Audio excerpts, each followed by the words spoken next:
croyance quelque part au niveau spirituel? Pas de croyance particulière, mais après, je pense que la spiritualité, ça peut toucher pas mal de choses. Quand on parle spiritualité, moi, je pense tout de suite au bouddhisme, par exemple, ou ce genre de choses. Mais après, je pense que ça peut peut-être être aussi autour des énergies. Je trouve que quand on se connecte un petit peu à la nature, on ressent des énergies. Voilà, regardez la mer, le vent. Et voilà, je pense que quand on essaie aussi de positiviser, d'être positif, on va dire, dans la vie, on peut...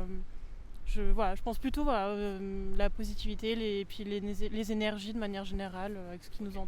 Charlotte, vous pensez qu'il y a quelqu'un qui a créé toutes les choses, donc l'énergie, la mer et tout ce que vous dites que c'est l'énergie, etc. Est-ce qu'il y a quelqu'un qui a créé tout ça? Oui, autrement dit, vous pensez que Dieu existe? Je pense pas. Enfin, en tout cas, par rapport à mes convictions personnelles, non. Je crois pas en une divinité ou à quelqu'un, non, pas spécialement. Quand vous voyez la mer, le coucher du soleil là en face de nous, et les nuages, les oiseaux, vous ne pensez pas qu'il doit y avoir quelqu'un qui a tout fait, Qui est quelqu'un, non. Après, quand on étudie un peu plus de manière scientifique ce qui s'est passé, les étoiles, les planètes, le Big Bang, tout ce qui s'est passé, je pense plus... je crois plutôt dans les sciences, dans ce qui s'est passé. Donc oui, il y a un événement scientifique qui a provoqué, qui a fait que tout ça s'est créé avec l'évolution naturelle, les espèces, etc. Mais une personne en particulier, non, je ne crois pas. Mais vous ne pensez pas qu'il faut avoir beaucoup plus de foi pour croire ce que vous dites que croire que quelqu'un a créé? Ce que vous êtes en train de dire, le Big Bang et tout ça, c'est une impossibilité scientifique. C'est-à-dire que rien a créé toutes les choses. Donc si on attend une explosion dans le Big Bang, où était la matière? Comment est-ce que ça produit? Qu'est-ce qui a fait exploser, etc. Donc, à mon avis, c'est beaucoup plus de foi ou une religion plus... vous voyez, c'est plus religieux de croire à ça. Je comprends. Oui, après, je sais que on peut se raccrocher à beaucoup de choses, et etc. Mais bon, après, vous me demandez mon avis, effectivement. Donc, Bien sûr. Qu'est-ce que vous pensez qu'il y a quelque chose après la mort? Je sais pas trop. Je pense que les énergies se recyclent, donc forcément, quand on meurt, il doit... notre âme, notre conscience va forcément quelque part. Après, est-ce qu'il y a un endroit, un paradis, un endroit où on se retrouve? J'y crois pas, personnellement. Mais oui, après, qu'il y ait un cycle dans les choses, pourquoi pas?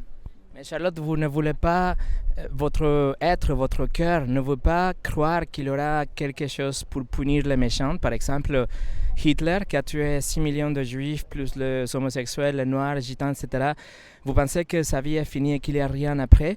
Moi, j'aimerais bien croire qu'il y a quelque chose après pour faire justice, pour justement punir les méchants. Et vous?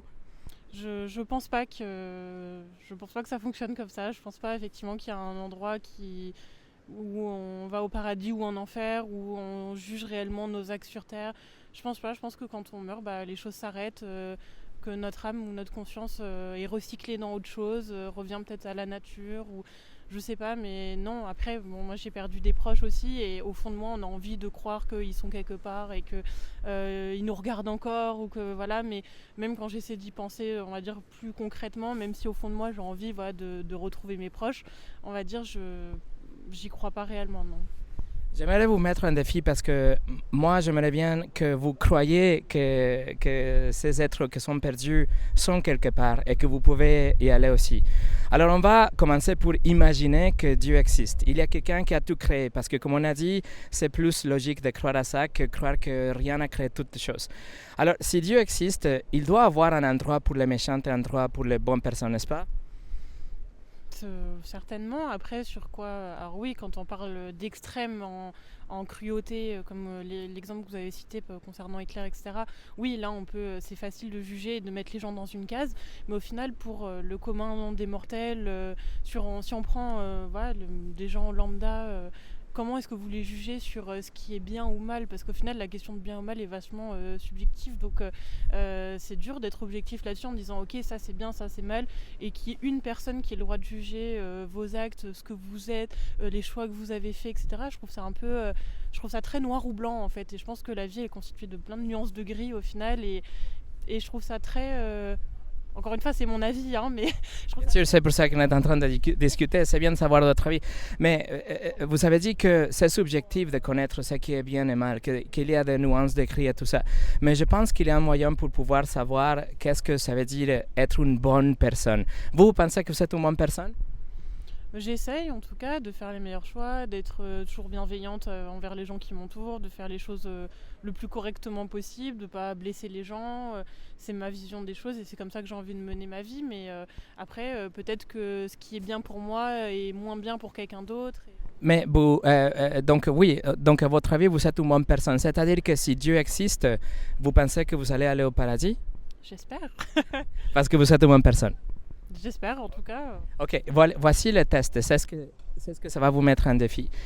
Dieu donne aux hommes les 10 commandements. Vous avez jamais entendu de 10 commandements? Donc, on dit que ça, c'est le standard pour juger ce qui est bien ou mal. C'est-à-dire que ce n'est pas subjectif, mais c'est une loi qui est écrite en noir sur blanc. Et donc, par exemple, le 9e dit qu'il ne faut pas mentir. Mais vous savez jamais menti dans votre vie? Je suis assez mauvaise, je suis trop transparente, ça se voit tout de suite, même si j'essaie de le faire, ça se voit tout de suite. Donc non, je pense pas, mais si on... Vous n'avez jamais menti? Certainement, peut-être petite ou... Ne le faites pas de façon régulière, mais vous pensez que vous avez menti dans votre vie? Oui, certainement, ça... Ok, le 8e commandement, il dit qu'il ne faut pas voler. Vous n'avez jamais volé dans votre vie? Non, jamais. Vous êtes sûr, c'est pas un mensonge? Ah non, je suis sûre que j'ai jamais volé quoi que ce soit. Même le vol, c'est pas forcément le vol de la banque. Mais oui, exactement. Donc, vous dites que vous n'avez pas volé. Mais si vous n'avez jamais volé, vous avez transgressé le 8e commandement. Mais on va dire que ce n'est pas votre cas, c'est ça?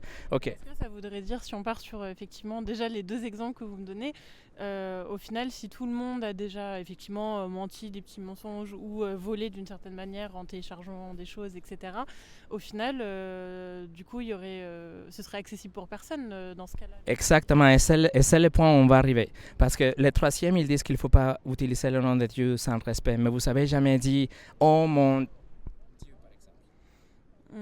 Si, certainement. C'est une phrase culturelle qu'on utilise à la légère, mais ça s'appelle le blasphème, c'est utiliser le nom de Dieu sans respect.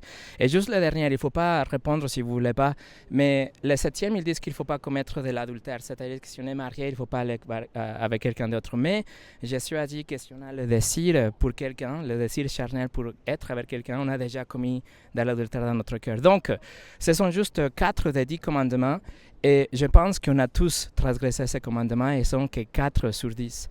Alors, si ça c'est le standard que Dieu utilise pour nous juger, vous pensez qu'il va trouver coupable ou innocente? Ah bah dans ce cas, comme je disais tout à l'heure, si tout le monde a déjà, on va dire, transgressé, etc., bah, au final c'est accessible pour personne et dans la vie quotidienne. Mais encore une fois, moi je trouve ça très, très binaire. Pourquoi une personne serait habilitée à juger les gens, parce qu'on parle de jugement, donc on manque aussi de bienveillance, je trouve, à travers ça. Et au-delà de ça, les 10 commandements, ils ont été écrits, comme vous dites, noir sur blanc, donc ça vient pas d'une divinité, ou même si on croit en quelqu'un, peu importe la religion, les écrits et les 10 commandements dont vous parlez sont écrits noir sur blanc quelque part, donc c'est l'homme qui l'a écrit. Vous voyez ce que je veux dire? Oui, bien sûr. on parle du principe que vous ne croyez pas à ce que je suis en train de vous expliquer. Vous avez dit que vous croyez à l'énergie et tout ça, mais c'est juste pour vous faire réfléchir. Si c'est vrai ce que je suis en train de vous dire, et si Dieu vraiment a donné la loi aux hommes pour pouvoir juger ce qui est bien et mauvais, vous et moi et tous les hommes, nous avons un grand problème parce que, comme vous avez dit, il n'y a personne qui est parfait, il n'y a personne qui peut garder les 10 commandements. Et voici la fin, c'est comme ça que c'est à ce point que je veux vous faire réfléchir. Si Dieu est bon et parfait et saint, il doit nous juger et il ne peut pas nous laisser partir juste parce qu'on dit pardonne-moi ou je fais de bonnes choses ou j'essaye mon mieux. Parce que s'il est juste, il doit punir comme le juge de Cannes, le juge de Nice. Si vous faites des crimes, il doit vous punir pour les crimes et pas vous récompenser pour les choses. Je veux dire, c'est pas la balance pour voir si vous savez faire plus de bien que de mal, mais il vous punit par ce que vous avez fait mal. Et donc, nous avons tous un grand problème et il doit nous envoyer en enfer si nous juge par rapport au commandement. Mais vous avez jamais entendu parler de l'histoire de Jésus? Oui, à travers l'histoire, à travers... Est-ce que vous la comprenez? Qu'est-ce que ça veut dire? Pourquoi ça?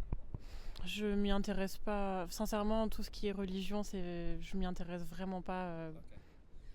C'est très honnête de votre part, mais je vais finir avec ça. La Bible dit que Dieu est riche en miséricorde et c'est pour ça qu'il envoie Jésus pour vivre une vie parfaite que vous étiez censé vivre, amener. Comme vous ne l'avez pas fait, vous allez être puni par Dieu parce que vous avez transgressé la loi. Mais Dieu est riche en miséricorde et il donne Jésus pour vivre la vie parfaite et après il donne sa vie en sacrifice pour vous. C'est-à-dire qu'il paye l'amende devant le juge pour vous. Vous avez transgressé les lois de Dieu, mais Jésus paye pour vous. Et c'est comme ça que Dieu peut vous laisser en liberté, pas parce que vous êtes une bonne personne, mais parce que quelqu'un a payé pour vous. C'est-à-dire que le juge de l'univers n'est pas corrompu, mais la justice a été satisfaite. Ce que nous on doit faire en réponse, ce n'est pas d'aller dans une église ou donner de l'argent aux pauvres ou aller à un pèlerinage. C'est juste la repentance. Ça veut dire vous détourner de votre péché. Et numéro 2, c'est mettre votre confiance en Jésus. Il ne faut pas faire confiance à vos propres bonnes actions ou dans une religion ou quelqu'un d'autre, mais juste Jésus parce que c'est lui qui est mort et ressuscité pour vous. Et Charlotte, si vous faites ces deux choses, la Bible dit que vous allez avoir la vie éternelle, même si vous ne le croyez pas aujourd'hui. Je vous mets en défi juste parce que ça, c'est la recette, on va dire, pour le pardon de tous vos péchés et pour avoir la vie éternelle. Alors, je vous invite juste à réfléchir dans ces choses. Si c'est vrai ce que le monsieur avec l'accent vous a dit, si c'est vrai, c'est important à considérer. Mais voilà, c'est à vous. Toute une question de croyance parce que ça dépend aussi sur quelle religion vous vous basez en fonction des croyances de chacun, de la religion que les gens choisissent. Et voilà, je trouve que tout est une question de croyance, de point de vue. Tout peut être amené effectivement à débat, et une même histoire peut être vue sous plein d'angles différents. Donc j'aime croire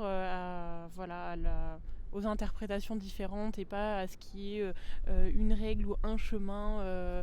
Je pense qu'après, chacun est libre aussi de croire comment il veut. Bien sûr, et on est libre aussi de discuter de ce type de choses. Mais Jésus a dit ça, et j'ai fini. Jésus a dit, je suis le chemin, la vérité et la vie, et personne ne vient au Père qu'à travers moi. Si ce que Jésus a dit est vrai, voilà la réponse à la question de l'humanité. Comment est-ce qu'on peut aller au paradis? C'est à travers Jésus. Si les êtres qui ont décédé, vos êtres aimés qui ont décédé avec la confiance en Jésus, ils sont avec lui pour l'éternité.